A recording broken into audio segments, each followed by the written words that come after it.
It's Gonzalo Higuain, and it's buried in the top corner. Campana, and again. No question about it. I am ready to get hurt again. Chris, the Herons are back. Yeah. The Battered Herons, that is. Episode 34. Welcome, everybody. We got a very special guest today. We got Franco Panizo from Miami Total Football Radio. Hey, muy bien, muy bien. Yeah, you like that, right? I think I might have done it better than you. Yeah, thanks for having me on, and thanks for the pronunciation of radio. We appreciate it. There you go. I got it. Colombian and me got it. I'm not gonna try it. Sometimes I sound Puerto Rican, so come on, bro. Let's go. I want to try it. Radio. There we go. There we go. All right. Welcome everybody. Well, up to 34. Yeah, man. A lot of stuff to talk about today. We got the Fiesta. We got the preseason game finally wrapped up. Season starts on Saturday. But before we get started with all that, how are you doing, Christian Duran? I am solid. It is Monday, beautiful start to the week, even though Mondays kind of suck. But a lot of people had today off, so it didn't suck for everybody. But Franco Panizo is on the show. So thank you so much for taking the time to jump on with the Battered Herons.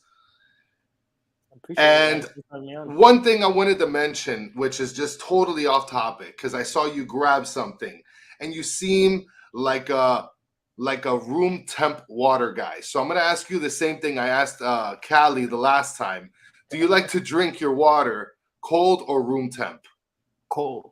Any beverage should be cold. That's just me, though. Yes. That's just me. I know people like that. This is the closest thing I could grab that was around me before the show started. So that's what I grabbed. But I prefer it nice and cold. It cools me down. Refreshes the body. All right. So we just came off of the last preseason game against Austin. But before we get into the Austin, it was the Saturday Fiesta, right? They finally had fans in the stadium to watch the game. And then we had like a little season ticket holder event. I kind of wanted to get you guys' thoughts. Franco, were you there on Saturday? I was there on Saturday. Do you usually partake in these events? So I'm in the press box covering the game afterwards. Doing you don't partake in the events? No, usually I shoot up back to the press box. I gotta get the video out there on the YouTube channel to provide you guys with the post game press conferences and interviews. What about before the game? The event was before the game. Before the game, normally I try to get there a little bit earlier. I try to enjoy some of the pregame atmosphere. I might pop into a pregame tailgate with different supporters groups at different times. So it's something I try to do. Especially before the first game of the season. This next week, though, I will be at the game. I just won't be able to partake in the pregame festivities like I normally do. It's one of my childhood high school friends, which you guys will appreciate. It's his baby shower. Him and his missus are having their first baby, and it just coincided. He's having his baby shower. It doesn't start till 3, so I'm leaving that early. But I'm also going to not get. So you are forgiven for not coming to the Battered Herons tailgate.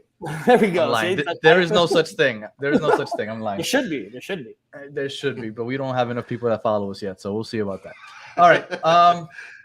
Well, I wanted to talk about the Fiesta because there's a couple things that they said that they were going to have, but for example, they said that they were going to have a barbecue for season ticket holders.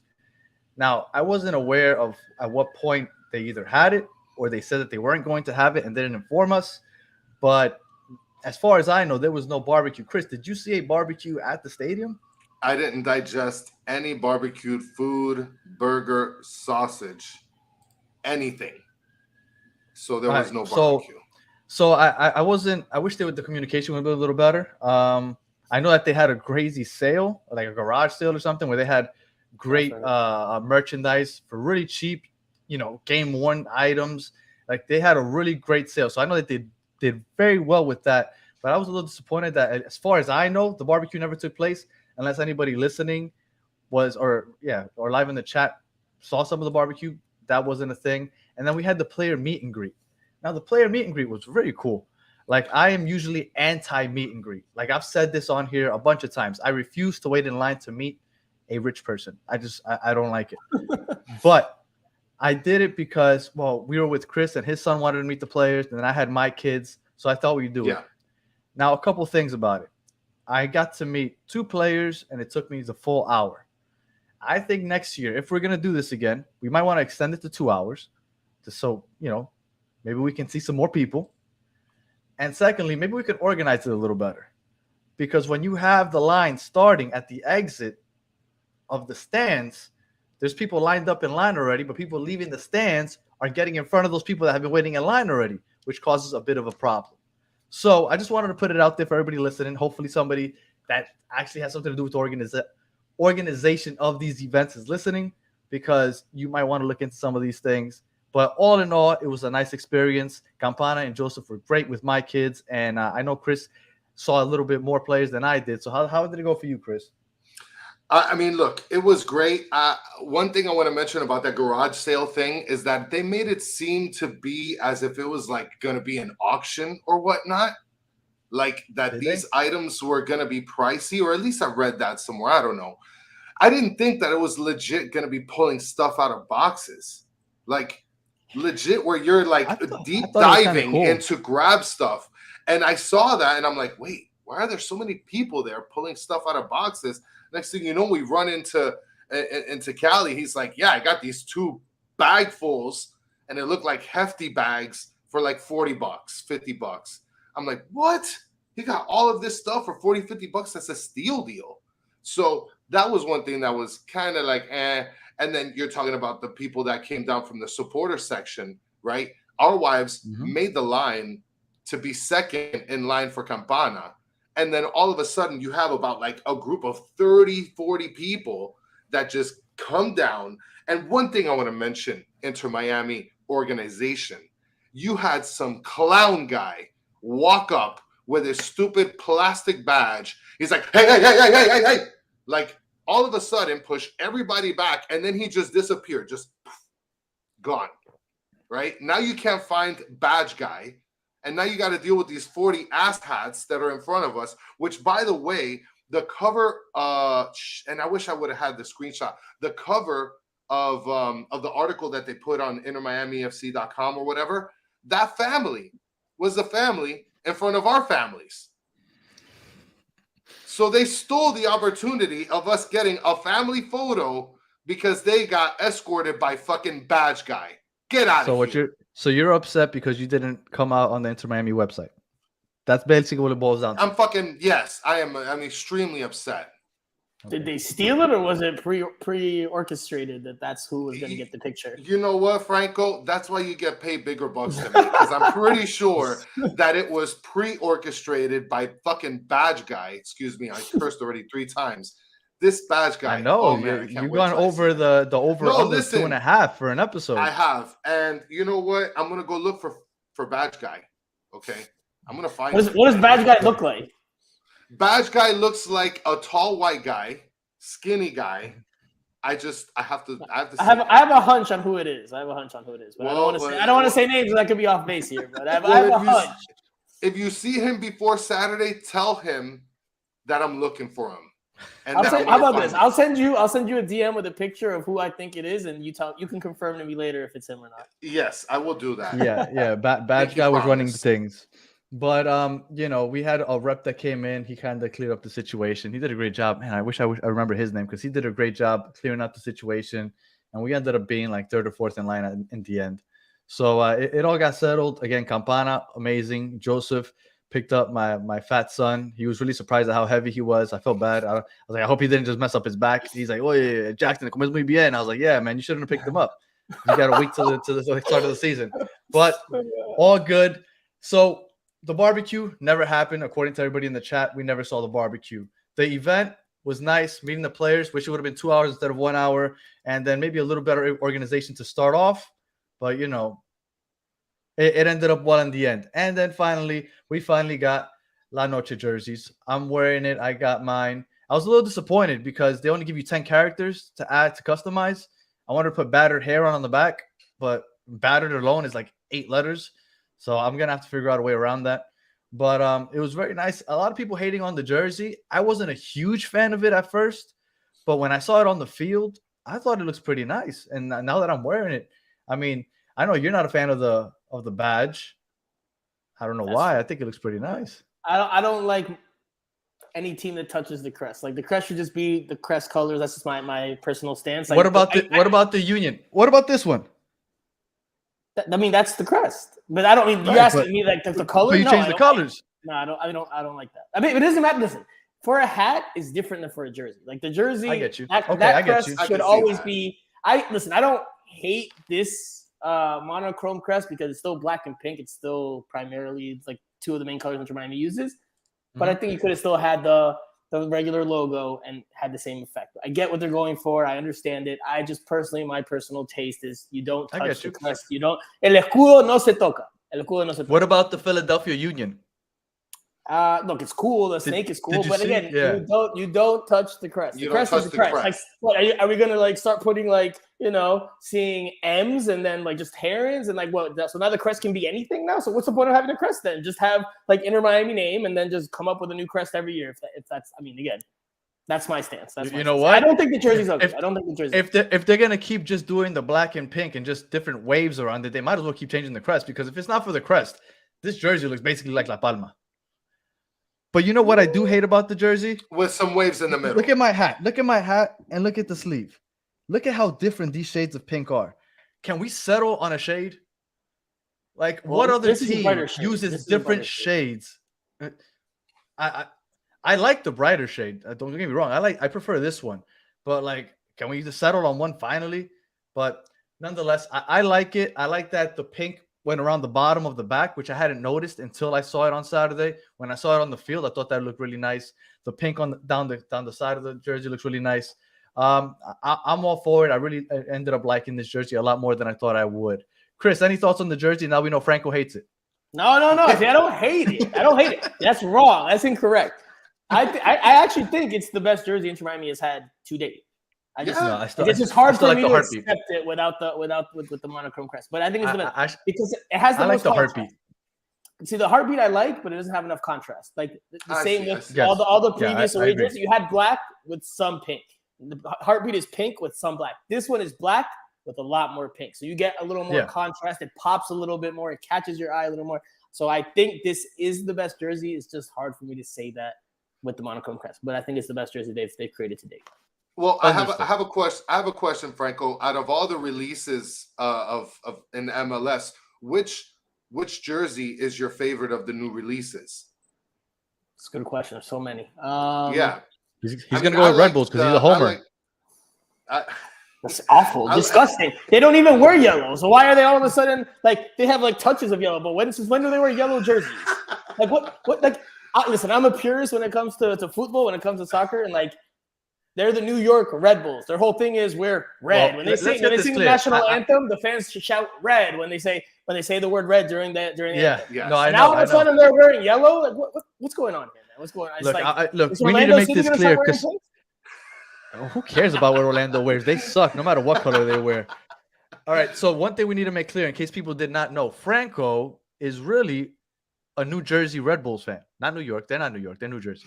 New Jersey Red Bulls fan. He worked with the Red Bulls for how many years?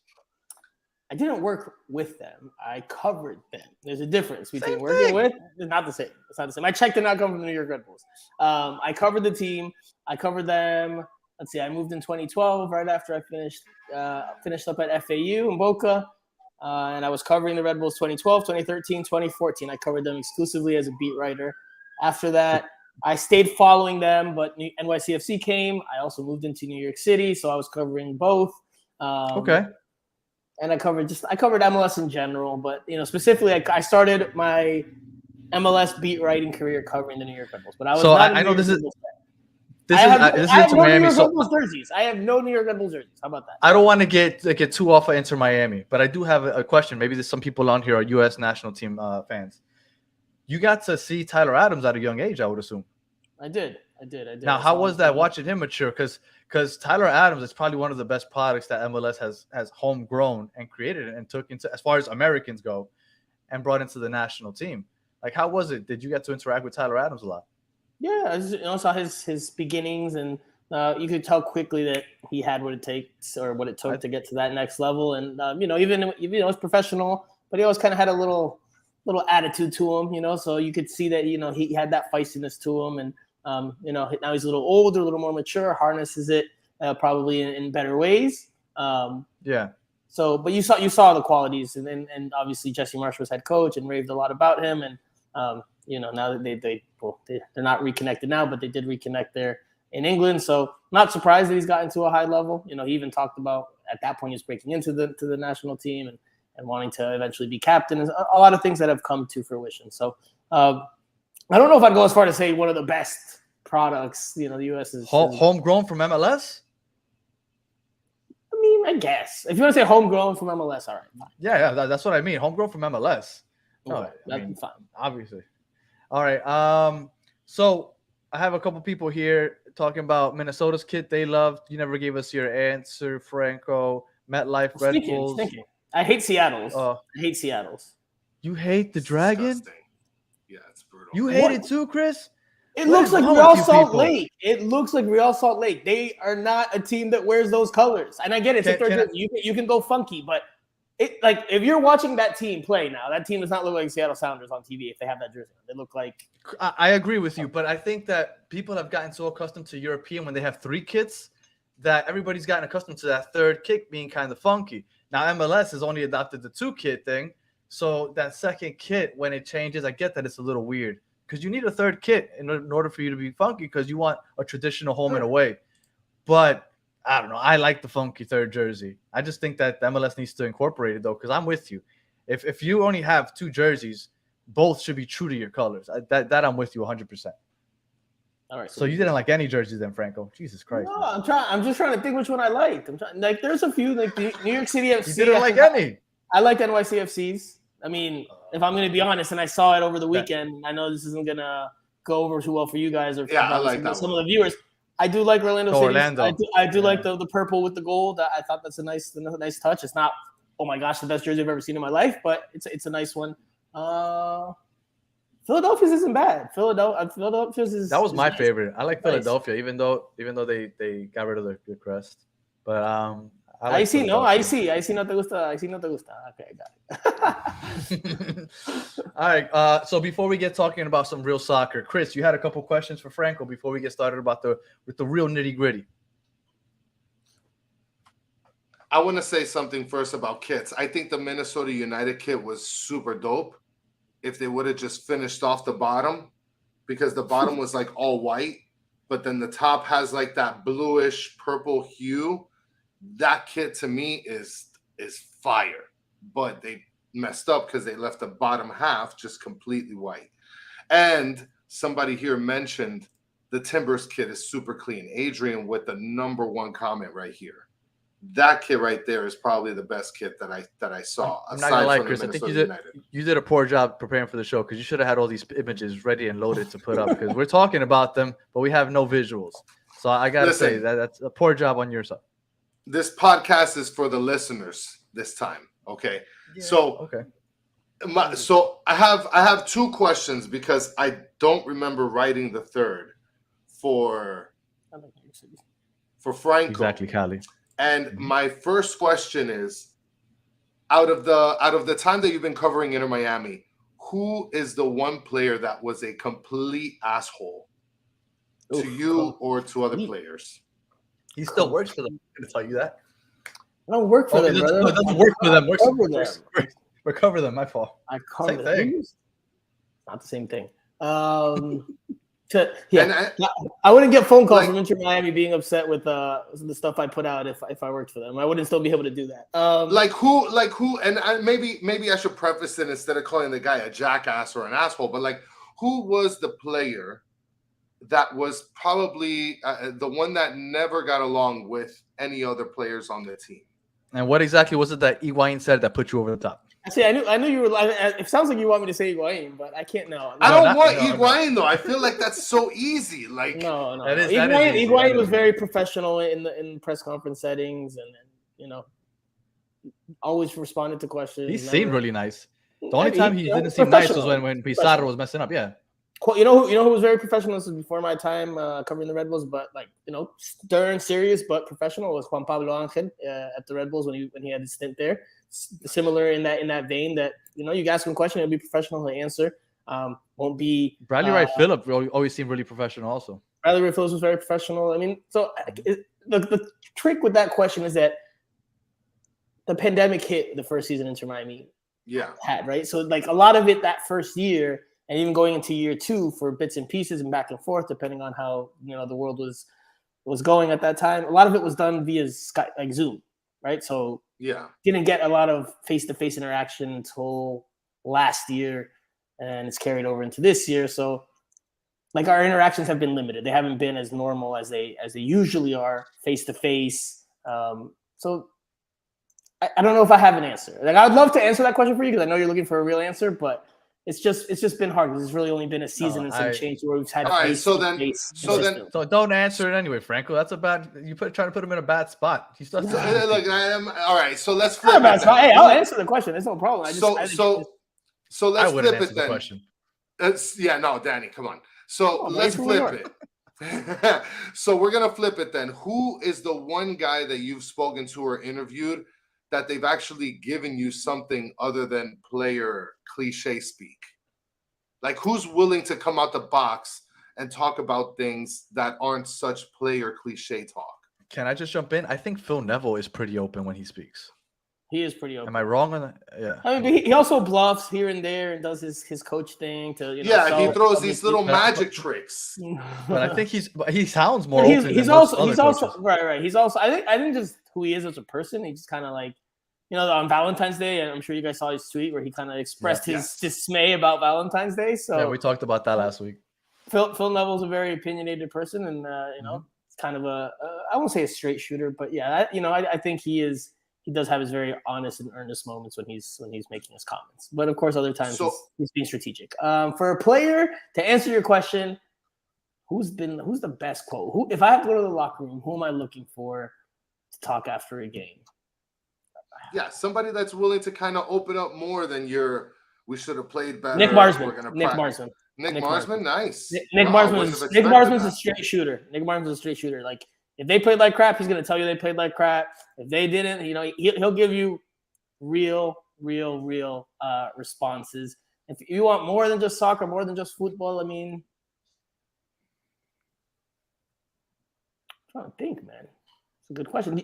DeAndre's good. DeAndre's good. I feel like DeAndre can hit a range of different topics. So it's football, fashion, locker room. DeAndre can give you a range of different things. So he's definitely a good one as well. Well, I see if you're talking about fashion, somebody just brought up how they kind of ripped you for the white suit. That must have been no bueno. Listen, you can't teach fashion, so if especially not the Englishman. Stun on him a little bit. Englishman can't dress. Listen, David Beckham's one of the owners of this franchise. Fashion is a thing. You know what? That is true. But that's not very common over there. I'm sorry. Hey, maybe Beckham's fashion expertise didn't trickle down to Phil there, but it's okay. It's okay.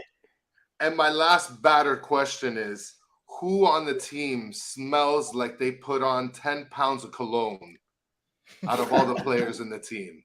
Because I have a guy. I just want to know if it's the same guy. Hey, look, it has to. At least no, it it's not Campana. No way. No? I know who it is. And I'm not going to say maybe Gregory.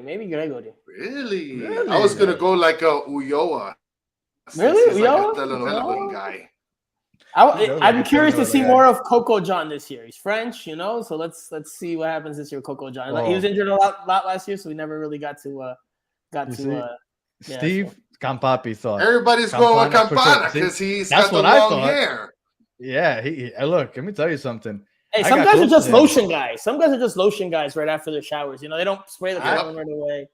I got close to him. I thought he smelled pretty nice. I don't know. All right.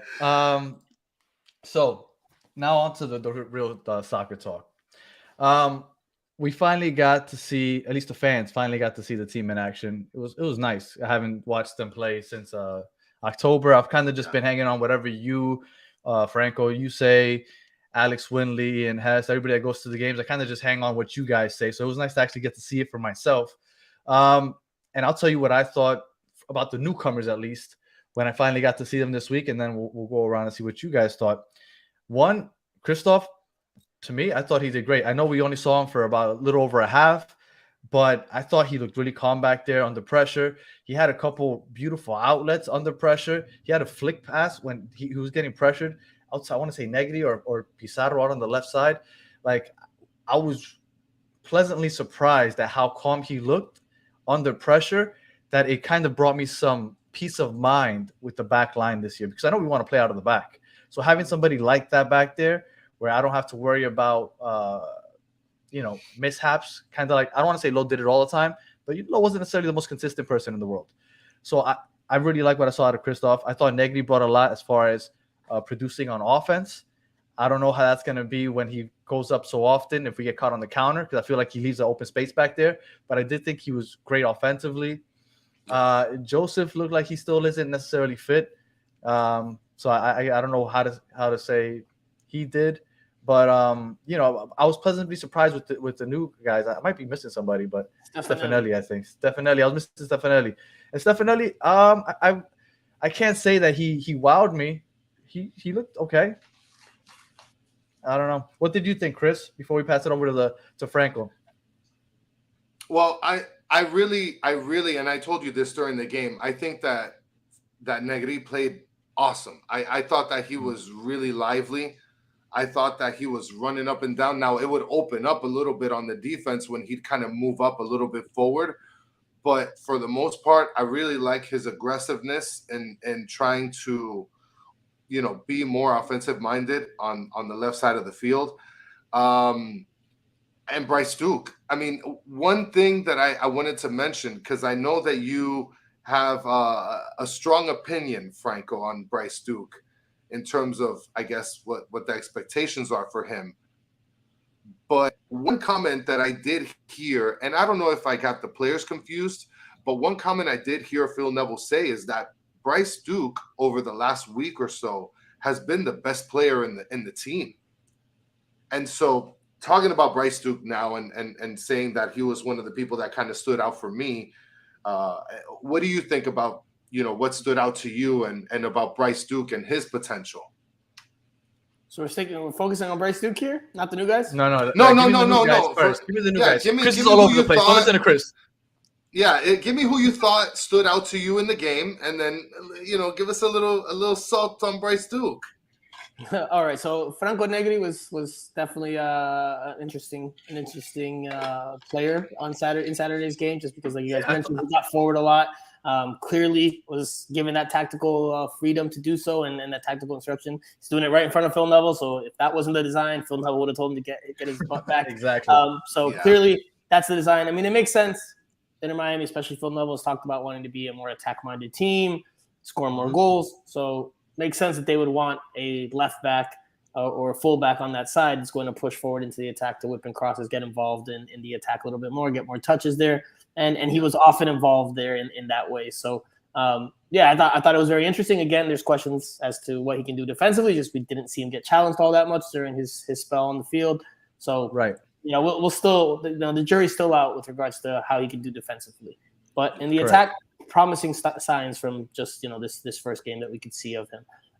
As for the other guys, I agree. I thought Joseph, I think he's just still coming along. He's not, Phil Neville said after the game, he's not there yet. It's going to take another 3-4 weeks for him to get back to, maybe closer to 100% sharpness. I don't think he'll get to 100% sharpness, but closer. And then he had a shot that I would figure 100% fit Joseph would at least make a better attempt. I felt like it was kind of soft and straight to the keeper, which was really surprising to me.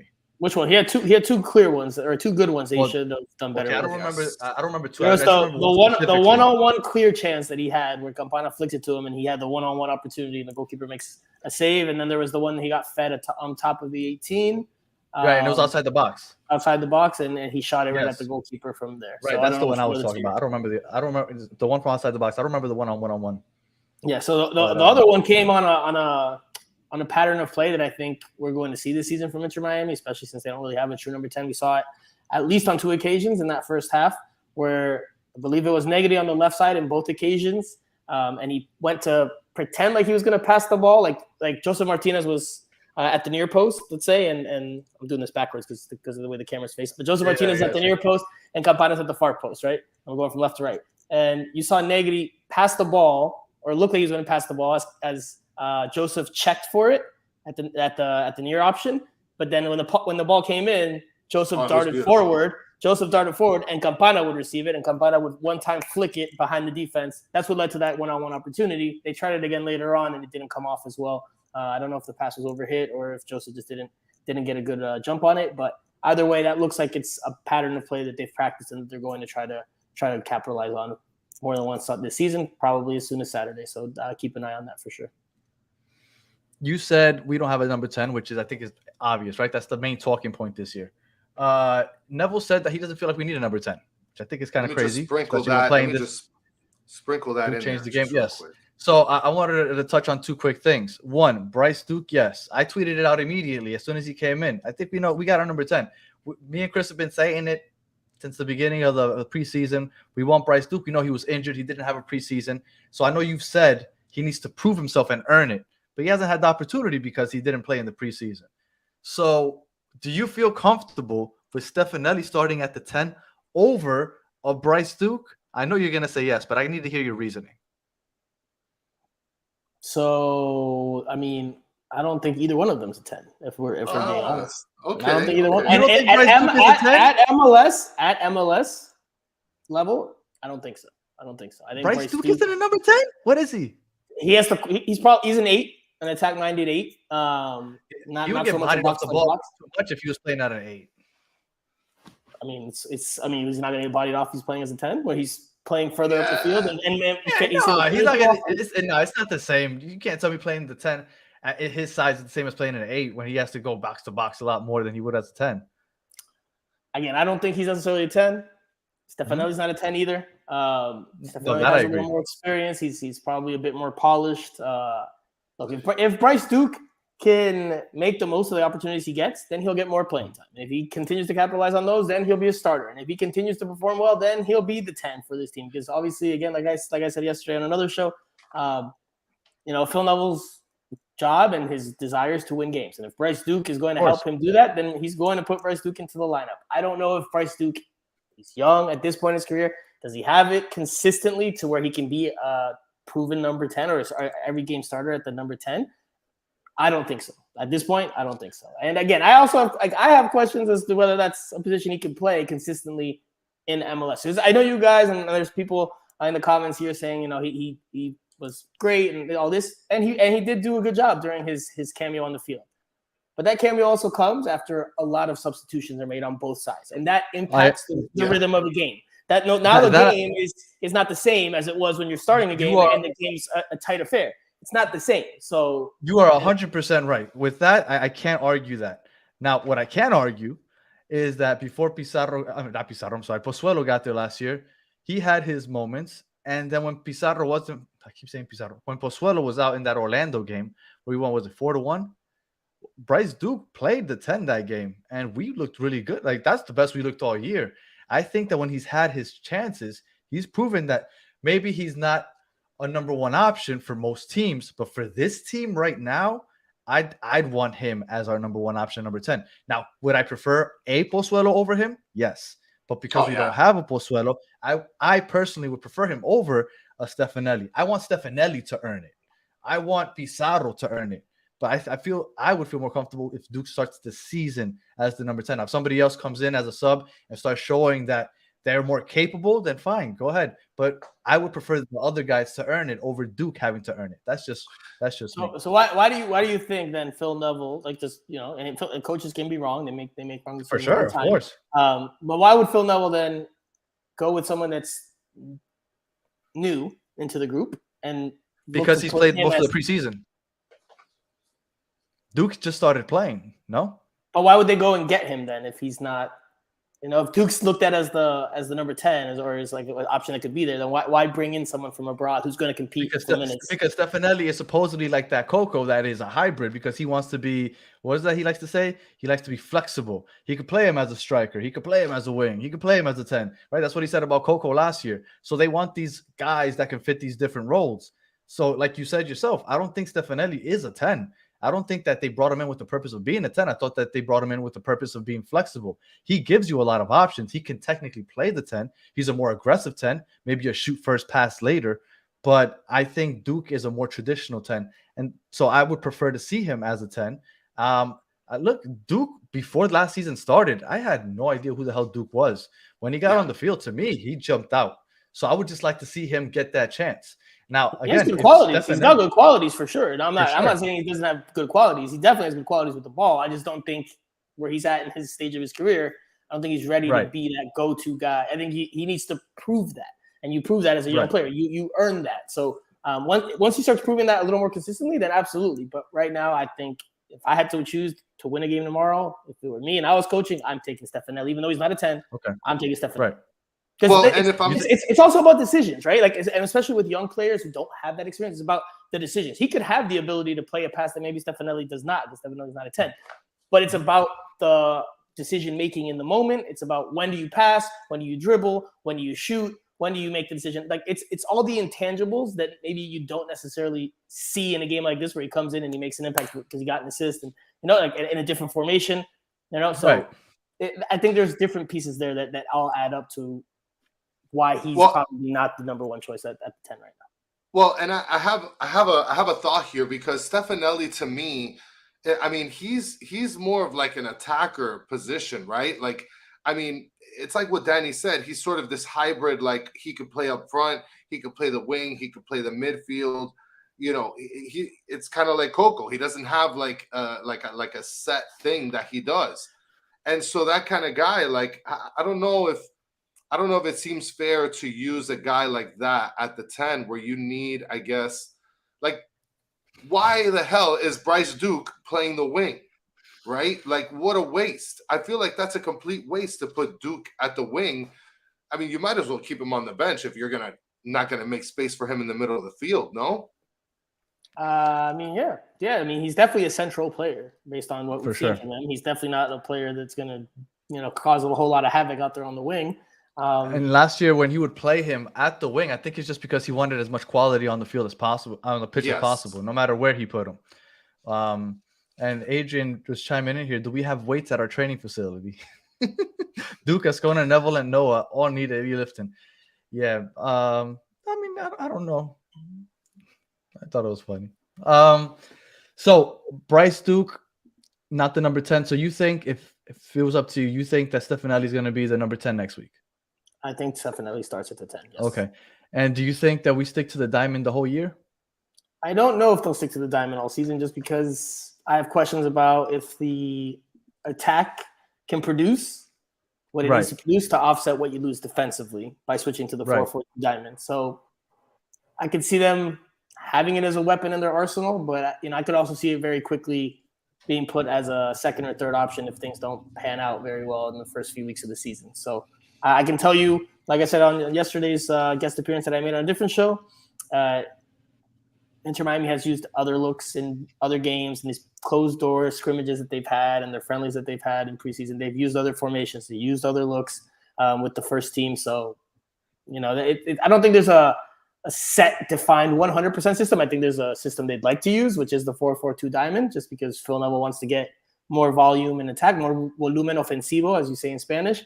And you saw that on Saturday in terms of just the numbers in the box. But again, we have to see how it does defensively, because against Austin FC, Inter Miami was not tested overly defensively. You touched on Negri, you touched on Christoph, so like we didn't see them get tested defensively enough to really come up with. They got pressured, but they had the ball in possession. I mean, I didn't see the stats at the end of the game, but I would assume that we held the majority of the possession in that game. So yeah, we weren't tested very much. Now, my thing is that Neville is always preaching flexibility, right? He wants to be able to change from one formation to another. Now, do you think that, let's say Joseph or Campana gets subbed off, that he's going to be doing what he did on Saturday, and when we go from the diamond, all of a sudden we're going to go to 3 up top? Like, do you think he'll be doing that in game? Because I know preseason it's easier to just randomly do that. Do you think he would do that during a regular season game? Phil Neville would absolutely do that. I mean, if you look at Phil Neville over the course of his time with Inter Miami, I mean, he's never been shy to try new formations or throw new formations out there or deploy new tactical wrinkles. We've seen all different types of formations under Phil Neville. You've seen the WM formation. If you know that's the 3-2-2-3 with the box midfield. You've seen now the diamond. You've seen a lot of variations. I think that's one of my criticisms of Phil Neville. I think just from my personal taste, my personal way of seeing the game, I think he tinkers a little too much. You absolutely need to have options and different looks for different scenarios and different games and your personnel, of course. But I think he tinkers a little bit too much for my liking. I don't think it allows for enough rhythm and consistency and understanding. I agree. That's why I'm wondering if he would do that, because it feels like if you start doing that, like, you're never going to get that consistency.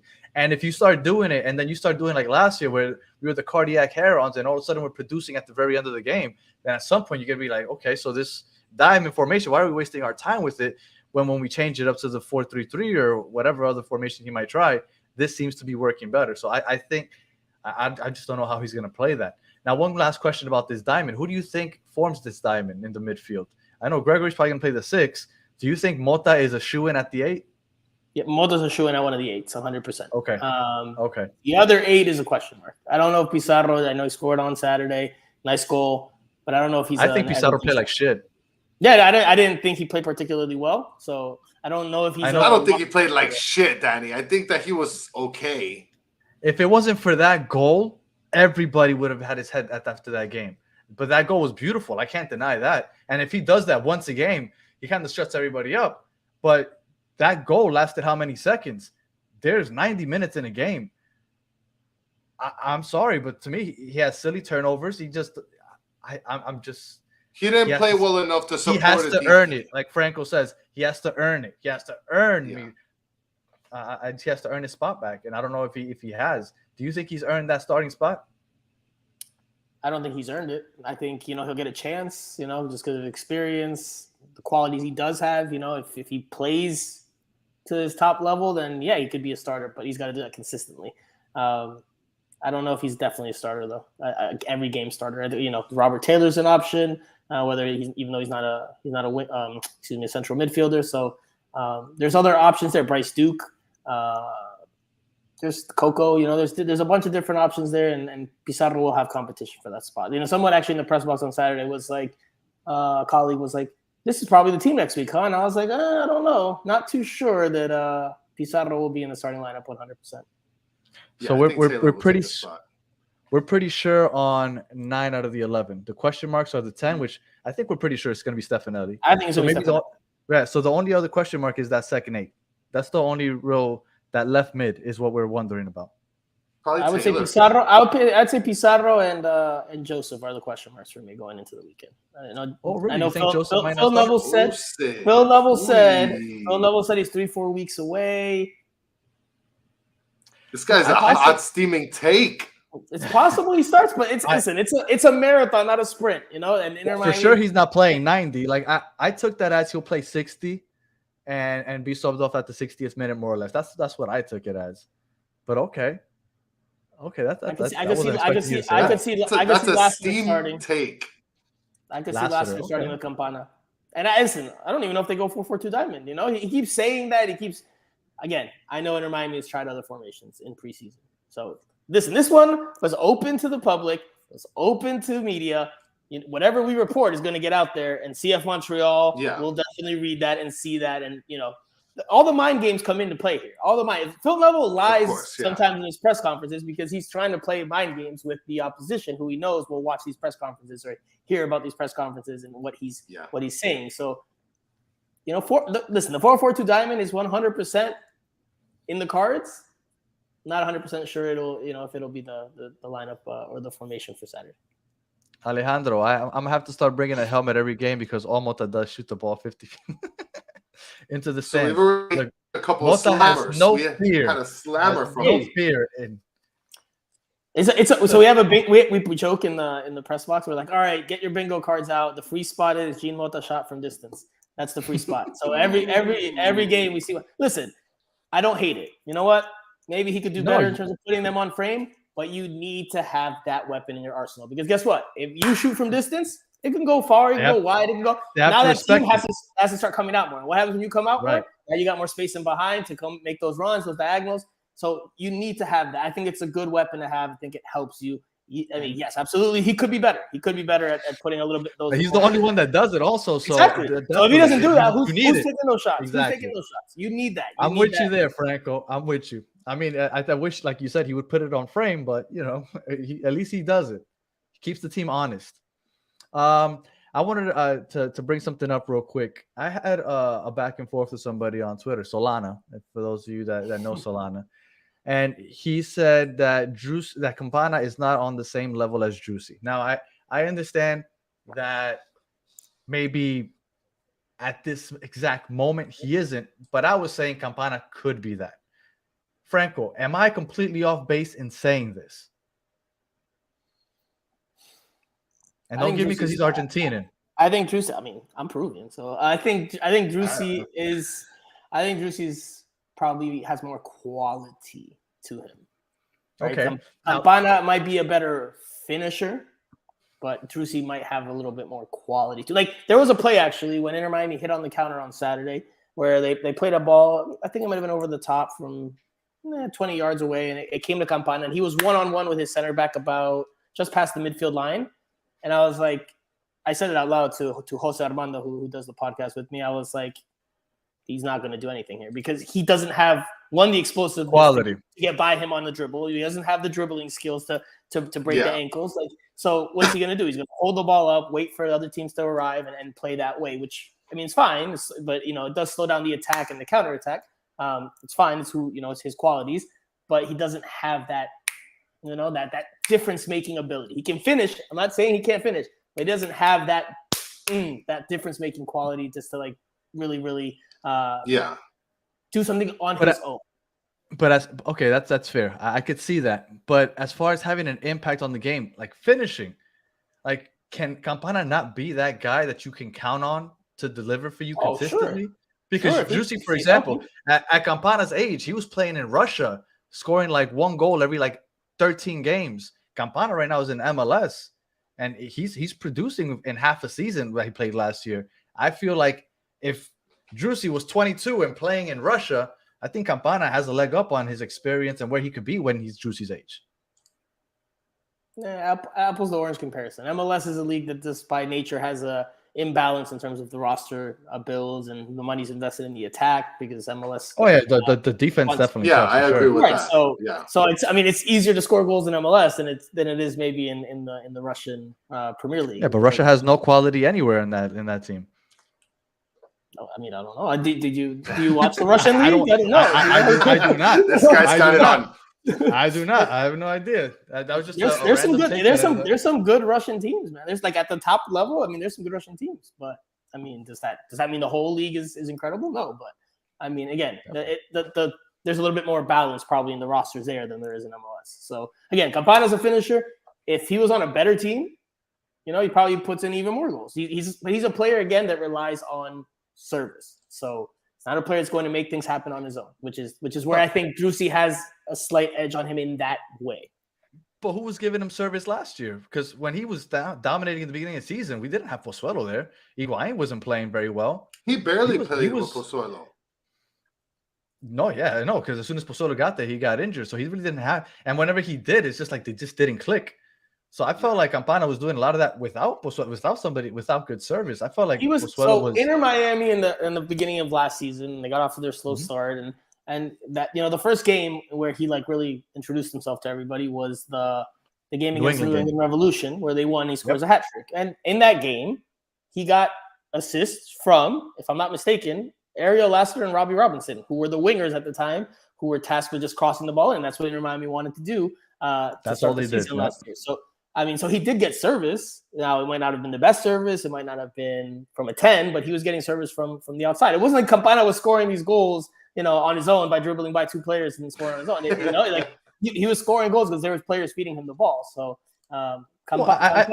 yes, I get what you're saying as far as that goes. Yes, you need service for sure, but like he didn't have like your ideal person. Sure, of course. If he had a true number 10 playing behind him, again, I think you put Campana on a better team in MLS with the number 10.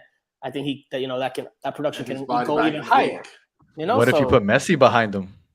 That's interesting. Let's see. That number 10 is open. Are we really gonna do this? Are we really No, going we're not to going do to do this? that. No. We're not No, we're doing not this. No. We're not doing No, this. We're not even gonna though do Franco the- thinks he's coming.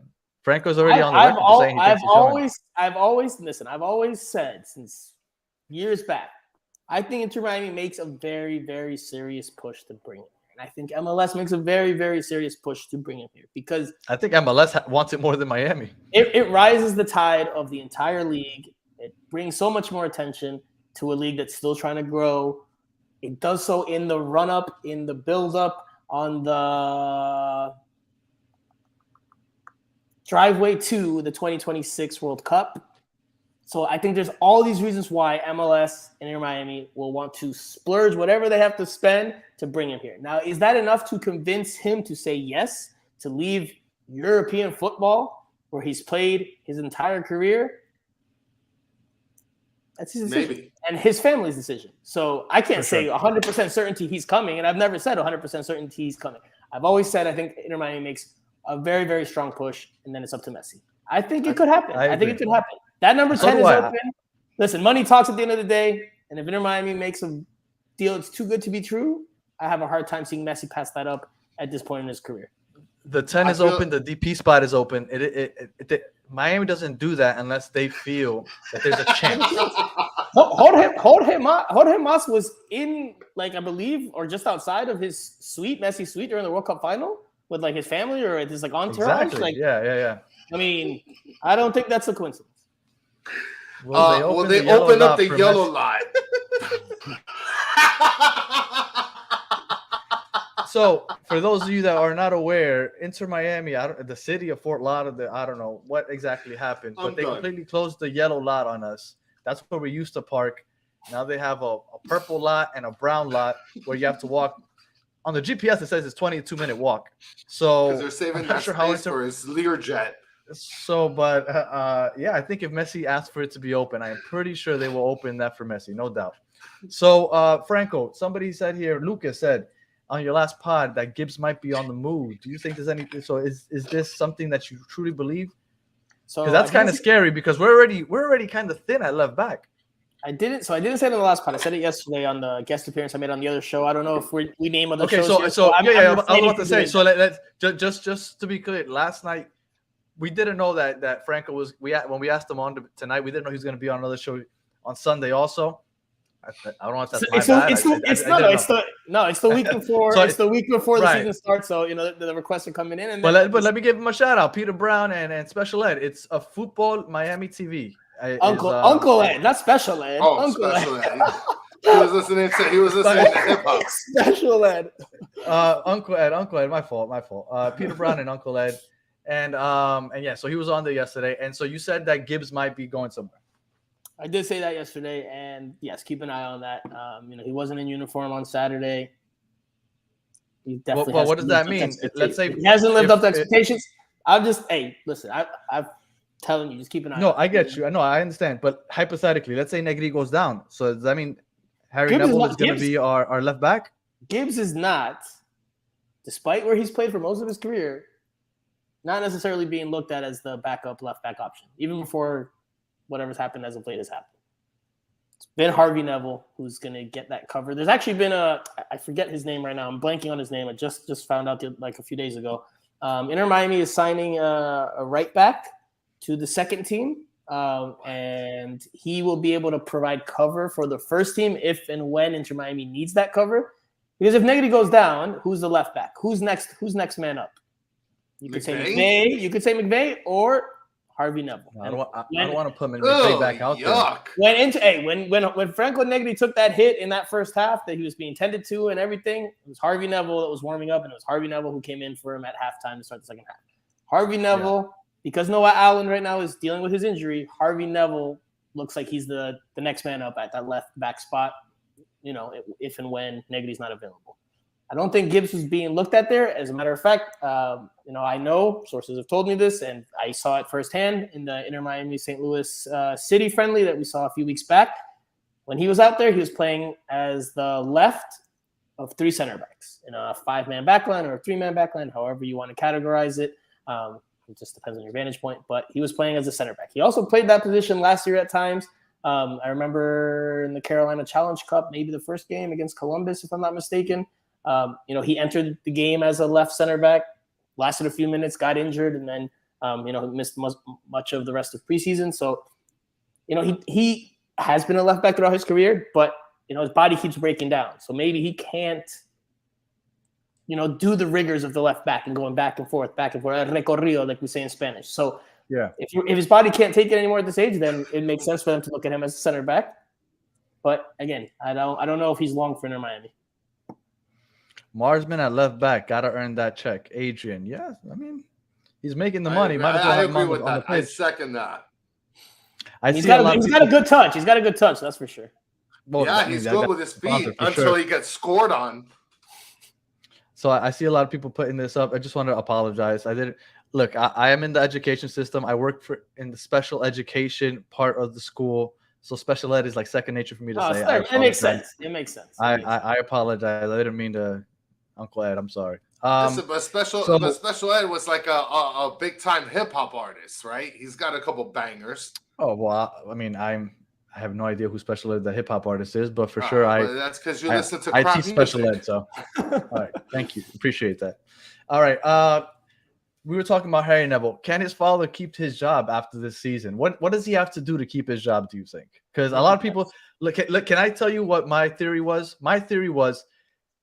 He signed the 1-year contract because they're waiting to see if Messi wants to keep him. Because I think they believe that Messi's going to want Tata Martino coming in. That's my theory. What do you think Phil Neville has to do to keep his job? Make the playoffs. Okay. Just making the playoffs? Like even if it's 7th seed? Yeah, I think so. Okay. I mean, it's got the Beckham connection, man. They're teammates, they're entrepreneurs together, they're friends. You Google Phil Neville and David Beckham and go to images and you'll see pictures of them as teammates at Manchester United in England. You'll see pictures of them eating together. You'll see pictures of them at weddings. You'll see they're buddies, man. They're buddies. Again, they haven't hidden from that fact, and you can't deny that fact. And I definitely think that plays a huge part in not only the fact that how he was hired. Because I remember in the initial press conferences, they were like, "Oh no, this is not about David Beckham." Like, blah, blah, blah, blah, blah. Like, Phil just became the best candidate, which is nonsense. Nonsense. There's no way that they opened up their coaching search in the whole wide world and they were like, Phil Neville's the guy who hadn't even coached on the men's side as a head coach up until that point. So there's no way anyone should believe that they say, oh yeah, well, Phil Neville was the best man for the job. No, Phil Neville was there because of his connection to David Beckham. And I think he gets more leeway, whether we agree or disagree. I thought he should have been gone the first year when they were on a 5 or 6 game losing streak, which was a team worst, a franchise worst. And then they got blown out in that 6-game 5-0 against the England Revolution, which was team worst in the short history of the franchise. I thought he should have been gone then. Anywhere else, I think he is gone. But the excuse was that he didn't have his players, no? That was the excuse back then? I mean, that was the reasoning, and they gave him time and patience. And I think he needs to make the playoffs. After that, then if he makes the playoffs, they'll keep him because they'll say that enough progress was there. They'll say that the team is dealing with sanctions, as they're mentioning there. So I mean, he is a little hamstrung in that way. Yeah. But if he doesn't make the playoffs, then I think it's a good way for them to just be like, all right, you know what? Because it's been 2 seasons of Phil Neville. One, they didn't make the playoffs with a team that was probably more talented than last year's, and then last year, team that not many people expected much of, they made the playoffs.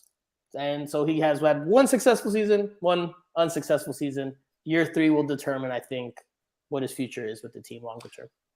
But one thing that I do have to agree on with the point that Uncle Ed and Downtown Peter Brown made, especially when they came onto our podcast, when Peter came onto our podcast last time, is that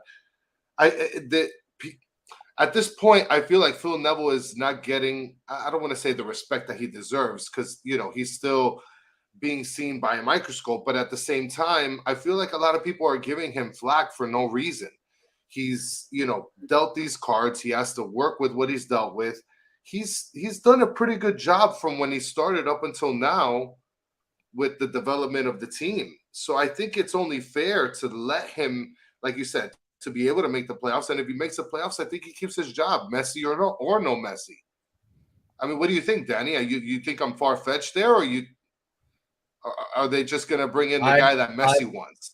That's always been my theory, man. I honestly think once Messi gets here, they're kind of just gonna open up the yellow lot for him. Like whatever he wants, Messi's gonna get. So I really think that if he doesn't want to play for Phil Neville, David Beckham will be like, "Look, I got you a spot in the front office, and you still get to live in Miami. We'll pay you well. We'll say that you're getting a promotion to the front office, so you could kind of help manage things, and we're just gonna hire another coach." Like I think that's the route it'll take if Messi actually does come, and he wants somebody else. If Tata Martino's still out there, he doesn't have a job. I think that would be. He's had success in MLS with Atlanta. He's coached Messi in the past. I feel like that's a good fit. That's just me. Listen, this is what I think. When it comes to Phil Neville, that I would like to see from him this year, and I think we've seen some glimpses. But let's see over 90 minutes over the course of the regular season. Right. I want to see Inter Miami win games based off of their football, off of their soccer ideas, their tactics.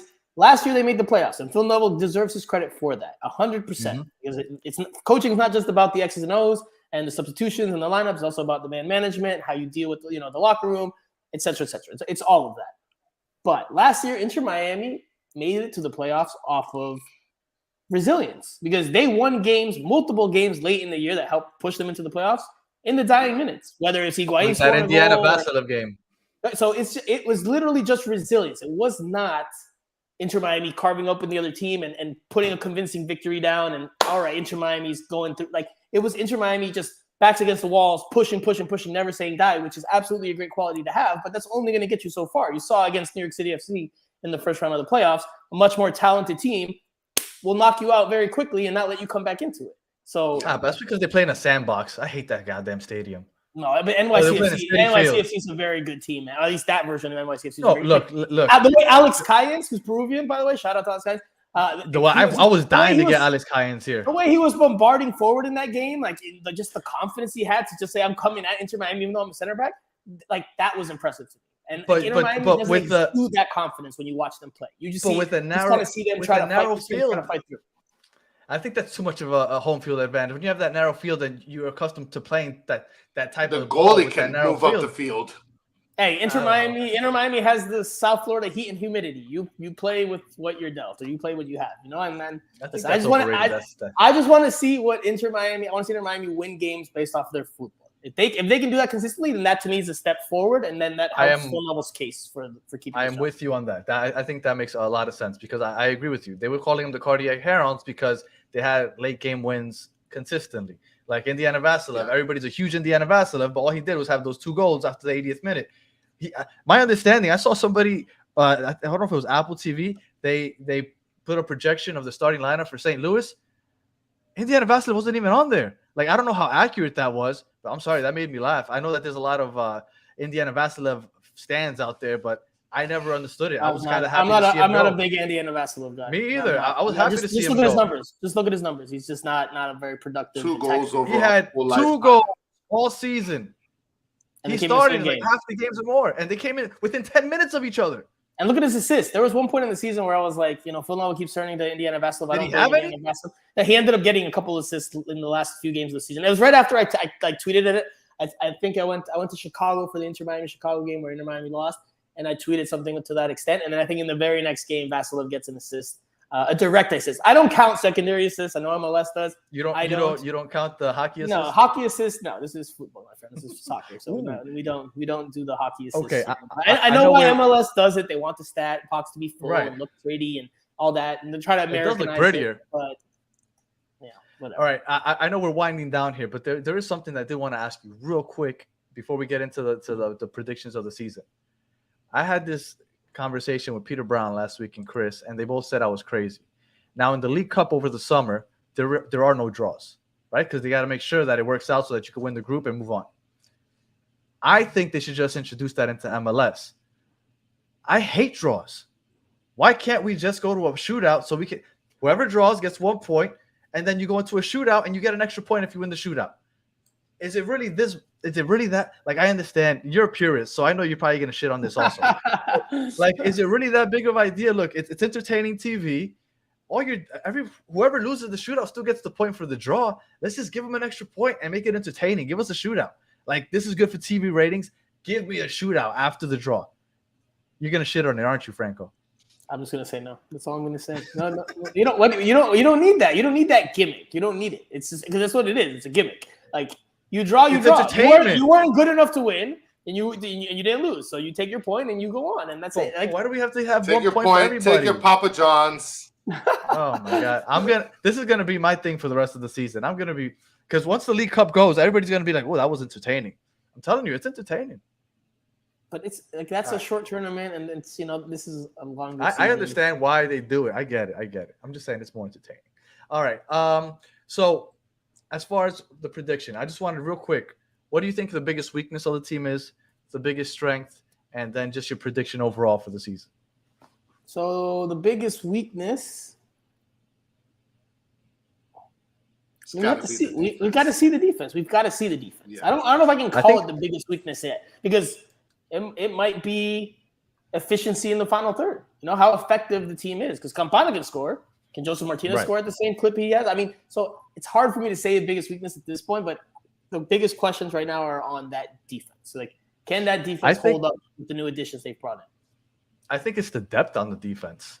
Looking at left back alone, I'm like, okay, so Negri goes down. You already said this. It's Harry Neville. It would be Noah Allen, but Noah's out hurt right now. But Noah's out, right? So it would be Harry Harvey's Neville, and then he would be next man up if Yedlin goes down also, no?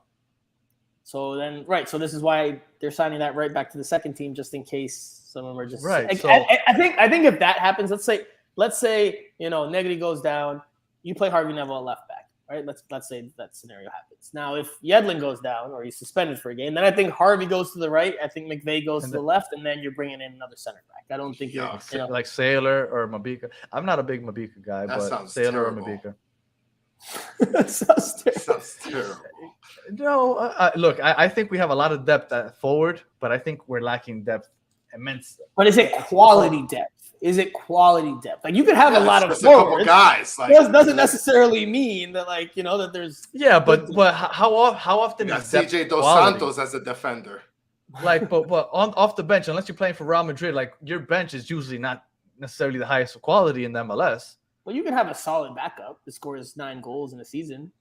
I think Coco's a solid backup. Chris has been shitting on Coco all year. God, this guy Coco Johnson. I'm going to put him in double-digit goals? Are you kidding? No, but he's going to give you 8. Are you guys Robbie Robinson? You know what? Put it down. I will put $50 that he made a video less than for him. 8 goals. Yeah, he made a video for him and everything. Chris, you're Robbie guy? Give me a pound. Give me a pound for the $50 bet, Danny. 8, under 8. That Coco John, yes. Give it to me. But I'm saying, all right, bet. Get out. Boom. That's it. It's confirmed. I would have taken that bet.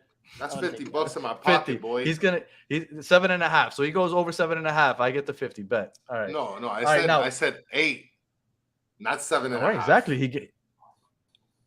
Oh, that's right. Yes. Biggest I'm strength. sorry. Yeah. If Coco scores 8 or more, then you win. Yes, I get the money. Yes. Yeah. All right. So biggest strength on the team, if there is one, or what you feel most optimistic about. This is bad. Campana. He's in good form to start the preseason. He showed last year that he can put the ball into the back of the net. So I think he's going to play a little bit freer now. And I think Phil Neville even mentioned it on Saturday that they want him. They want the team in general to play freer. And you saw a lot of flicks, a lot of tricks, a lot of like back heel passes, or he stepped you saw a player that looked very free out there, almost playing like street soccer. So I think Campana is the strength, if I have to say a strength. I mean, there's definitely numbers there in the attack. Let's just see how this 4-4-2 diamond does to start the year. I think there might be some growing pains there, especially. And I think he doesn't have a lot of pressure with the World Cup. Isn't like that's what I'm saying. Yeah. With that mochila off his back, with that backpack no longer weighing him down, I think that that'll just free him up to more, because it can definitely be a motivational factor, something that gets you up out of bed every day to be like, I want to go to the World Cup, I want to make the World Cup team. But it's also a mental pressure where you're like, I need to do this, I need to do that. Not having that, I think, helps free him up, and makes him even better. So Campana would be the strength if I had to choose a strength for this team. I agree. All right, so predictions. What do you think? How do you think this season comes out? Playoff team? What are you thinking? I said this yesterday, so I have to be consistent. it's hard to predict in MLS. I've covered the league for 12 plus years now, I think. Yeah, 12 plus years. So much can change by midseason. When you make one signing, that can change the whole course of the season. We've seen it countless times where teams like not even in the playoff picture, then they make one signing, and then boom, they make it to the back. They back their way into the playoffs, or they make it into the playoffs, and then they go on a run and they win MLS Cup. So For sure. hard to predict. I'll give you my overall prediction with the caveat that midseason could change things. Okay. Fringe playoff team. Okay. Now, if Messi arrives, and then that changes the whole thing. But I'll take right now, 6 or 7. fringe playoff team. They're right there between being good enough and not being good enough. Somewhere in there. It just depends on if they stay healthy, if Phil Neville can get the most out of the players, if Phil Neville manages the game well. All these factors will be big deciding pieces in the season, unless of course Messi arrives. Do you think 30 goals between Campana and Joseph is too much? Like, are people expecting too much? I think that would be too much to expect. Yeah. Okay. I'm thinking the 30 is the money. I think Campana gets 18 easy. And Joseph's going to give you people- 12? I think Joseph will give you 12, and I think Campana will give you 18, give or take. That's what I'm. If they could still stay healthy all season, obviously that's the caveat. If they can stay healthy, I think Campana's good for 18, and I think Joseph can put in 12. I think if Inter Miami starts the season scoring 2 goals a game or 3 goals, but they give up 4, then I don't think they're sticking with this 4-4-2 diamond, and I don't think they're going to stick with this like, oh, we need to be so attack-minded like approach. I think this is the idea. I think this is what they want to strive for. But listen, preseason, it's only preseason. Their only win was against FIU. So yes. Let's see in regular season what happens with the 4-4-2 diamond, if they stick with that or if they go with something else. So Is there any chance that they choose a formation that doesn't have Campana and Joseph both in the lineup? Well, Saturday, in general. I think he Well, says so because remember, he doesn't see Joseph starting. So I think he does. I think he could see basically a formation without having 2 strikers up top. All right, because he played a 4-2-3-1 on Saturday in the second half, and then somebody asked him about could you play that? I think I'm trying to remember who it was, but somebody asked him post game, Phil Neville about that 4-2-3-1, and he was like, "Oh, we can play that formation, but we'll have 2 forwards." Well, then you're not playing that formation because you have 2 forwards, so it's not the same formation then. Right. I think the preference right here, if you looked at the whiteboard in Phil Neville's technical staff in the room, I think that their preferred option is to have Joseph and Campana on the field. The transgression of the games, the results, the performances, that will decide if those 2 stay there. And then we'll see if they stay as a 2 striker pairing, if it goes to a 4-3-3, if it goes to a 3-5-2. We'll see. I think the games will decide whether that formation sticks through. So, I could definitely see cases where Joseph Martinez doesn't start and Campana as a lone striker. Absolutely could see situations like that. Because, look, there's a lot of pieces here. Like, Robert Taylor and Ariel Lassiter, where do they fit in a 4-4-2 diamond? They don't. And to perform well. Not at all.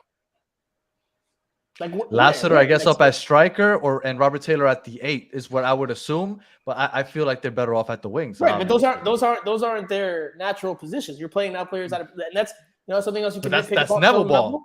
That's something else you can nitpick about Neville. There's different philosophies. There's no right or wrong. It's just a matter of your opinion, your perspective, or your philosophy. My philosophy is you play your players or you put them in positions to succeed based on their attributes, their qualities. Phil Neville sees it differently. Phil Neville says, you know what? I have this in mind. I'll play the players there, or if I have to move them here and here, and you know what, so be it. It's at the end of the day, it's a philosophy. If the results pan out, then the philosophy will be seen with good eyes. If it doesn't pan out, then it'll be a source of major criticism. It's part of the gamble of sports. So yes, we need to bring up the media game. Are you dyeing your hair yellow or blonde? I'm sorry, blonde for the media game. Am I dyeing my hair yellow? No, but I am getting a haircut tomorrow morning. Nice. To look tomorrow's nice and sharp and fresh. Tomorrow's the media game. I'm assuming Franco looks like a right back. I like playing right back, but tomorrow, actually, I'm trying to be strategic tomorrow because I believe we're playing 13v13 is what I was told on full field at Drive Pink Stadium. Oh, okay. Well, if it's a full field, there's all different levels of fitness and quality So like, is the ball really going to progress forward all that much? Like, unless it's like just you hoofing the ball upfield and maybe a fast forward beating the defense. Like, is the ball going to get enough passes forward to like break another team down? So maybe the best bet is to play defense, make sure that team doesn't score on you, and then hope that somebody at the other end gets the goal. So, I might play defense tomorrow. I was thinking about playing winger or up front, but I'm still relatively young. But yeah, probably defense.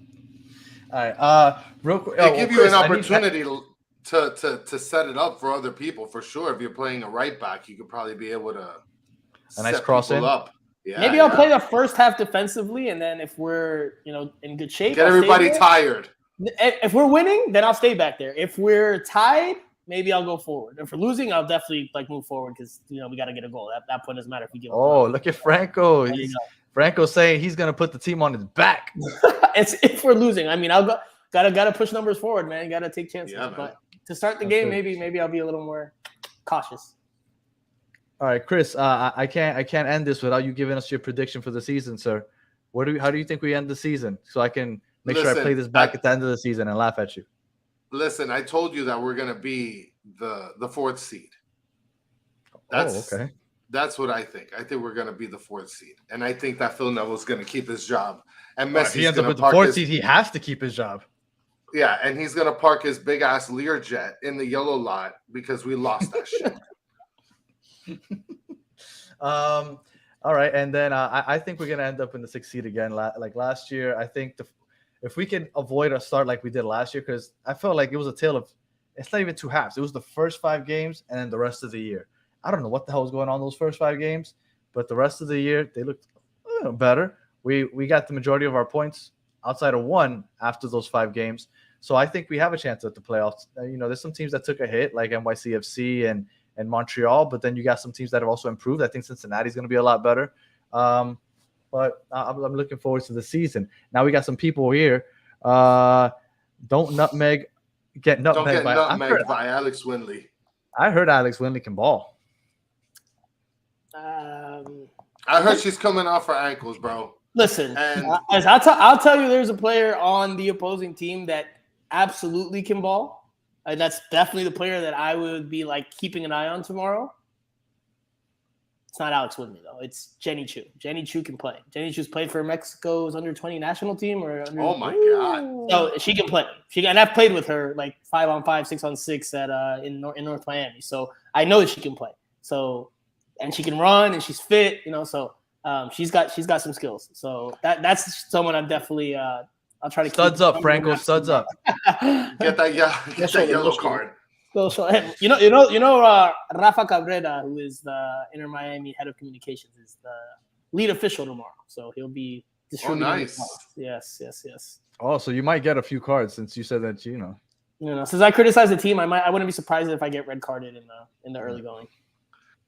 Listen, before we head out, I got a couple things I want to show. So somebody asked here, James asked here, does Franco like Franco? I'm assuming it's the other way around. But then I thought that this was golden right here. Franco are like Batman and the Joker, but we don't know which is which. That is golden. I mean, this could be Franco here this entire time. It could be. It could be. How awesome would that be for you to be running the Franco account? No. I don't have that. I don't have that much time on my hands. I'd rather spend it, going out in Miami or Fort Lauderdale. We had the Traveler on a couple weeks. It could have been Phil Neville. It could have been Indiana Vasilev. I mean, I don't know. We've agreed that Twitter is a cesspool. I have a suspicion on who it could be, but I'll leave it. I'll keep it to myself. It's my ticket rep, Hunter. But before we let you go, there's one thing that some of the people wanted me to bring up, and I'm just doing it, Danny. I thought we were going to kill it with Cali, but I really need to know Franco's opinion on this. Oh, my God. Okay. So, what toast? No, just the toast. Who cares about the steak? Unless you pick 5, then I'm kicking you out right now.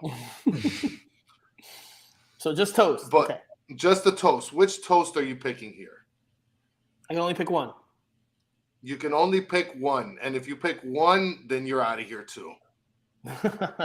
I Let's see. It's definitely between 4 and 5. So there we go. Which one would it be? I'm trying to see if 5's a little burnt. Fine, I'll take 5. I'll take 5. 5's good enough. You see, there we go. There we go. You got good taste in toast, my friend. I'm glad I can hit that barometer there for you guys. I don't know. Danny doesn't look too pleased with my toast. No, I'm all for 3, but 5 isn't bad. I just have to go with the with the butter knife and scrape some of that burnt off. Go kill it. Go punch yourself. We got in the somebody face. on here, Callie. We've had him on, and he likes number 1, which is basically just white bread. It makes no sense to me. No, he likes number 2. He likes number 2. He puts it over a candle. Yeah, it's very odd to me. I mean, I'm looking at that image, and to me, it doesn't listen. I can eat number 1. That's no problem. Number 1 on its own can be good. But that's a sandwich, though. So if we're talking about toasting it, then yeah, of course, that I need something to be toasted. Number 1 is clearly not toasted. It needs to be toasted, exactly. Otherwise, what was it? Mike Marinelli said, it's just bread. That's yes. What it is. All right. So Franco, we want to thank you for taking the time. Bland and unfulfilling, for sure. Dan, bland and unfulfilling, number 1 and 2. I'm not sure what's wrong with Callie. Thank you for joining us, Franco. Really appreciate you giving us your time. I know this week is really busy for you. Good luck tomorrow. I hope you don't get injured. I hope you don't get nutmegged. And, I'm looking forward to you. I'm sure you're going to drop an episode at some point this week. So just tell everybody where they can catch it. Yeah, so Miami Total Football Radio, as Daniel did so well. And then Chris didn't do too bad himself at the beginning. I did it better. So that'll come out this week, maybe tomorrow night, to kind of recap freshly the media game, as well as dive into obviously more important matters like Inter Miami's start of the season. We also have a YouTube channel, Instagram account, Facebook account. What am I forgetting? The Substack, where I write and share a lot of the breaking news and the stuff I get from sources that Inter Miami does not always appreciate. I can share that with you guys. Inter Miami does not always like the fact that I'm putting stuff out there and getting the jump on them. The scores, the Emerson Rodriguez going to Liga MX, and those updates that I provide, which I provide for you guys to inform you guys, because that's the whole point of doing it. But I know Inter Miami isn't too pleased with that sometimes. So nonetheless, I'll keep doing it because it's what the role of a reporter is. I don't I know you keep jokingly say, or I don't know, maybe you're not joking, but I don't work for the team. So I will, I work with the team. We work together, but I don't work for them. So they invited you to the game. So I feel like you're one in the same. It's respect. But no, listen, they have their goals, right? And their reasons for wanting to keep things in-house. And I have reasons as a reporter for wanting to not keep those things private and to present them publicly for people to talk about. Because listen, and you're unbiasedly doing your job. So absolutely. Besides fan podcasts, besides Miami Total Football Radio, besides who's talking about this team on a day-to-day basis? Really, realistically talking here. Let's keep it real. This team's not talked about on local TV. This team's not talked about on local radio on a day-to-day basis. So who is bringing in the conversation, the dialogue about this team? It's media and fans. And that's so I'm going and Inter Miami, and I said this yesterday, and I will reiterate, and I will always say this unless things change. Inter Miami repeats and repeats and repeats year after year after year.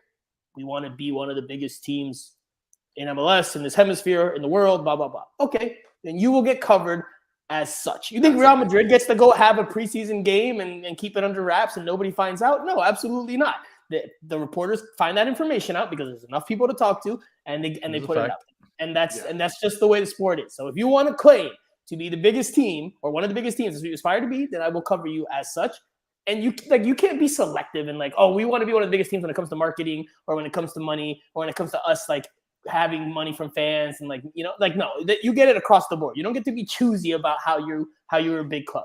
You're gonna get covered like a big club. Super fair. I will treat you like a big club, and I think that's fair, especially for people like you guys that want to know what's happening on the day-to-day with this team.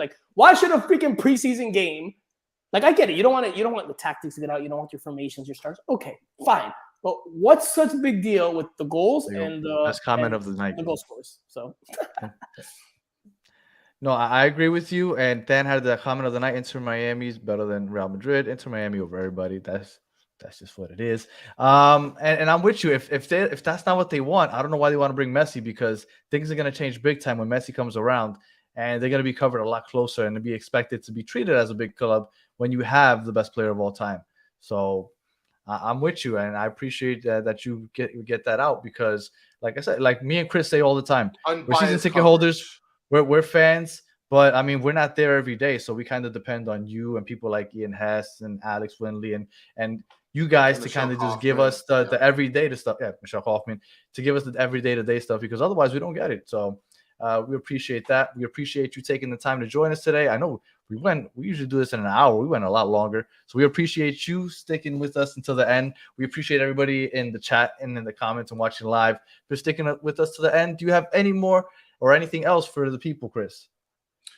No, I don't. Okay, that was simple. All right. We didn't get All right, we didn't get into it about Robbie Robinson, but we'll save that for the next time you guys invite me on. Yes. Oh yeah. Because Chris's love for Robbie They Robinson. might have is to just park. They might have to park a hospital in the yellow lot for him. And let me just leave you with this: his love for Robbie Robinson doesn't compare to his love for Emerson Rodriguez. I'll never understand why he was so obsessed with Emerson Rodriguez, but he's never coming back. Can we agree on that, Franco? I don't think he's coming back.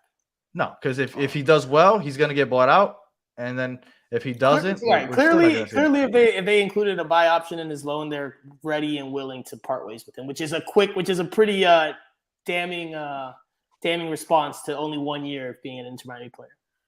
Mm-hmm. Guys So are gonna make me go. there you cry. go, Chris. Never gonna see Emerson Get Rodriguez out of again. Thank you guys for listening all the way to the end. We'll be back on Wednesday at 9:00 when we have actually we have somebody from Montreal coming on to preview that game on Saturday with us. So you can come in and tune in for that. And until then, we will see you then. Good luck, Later, Franco.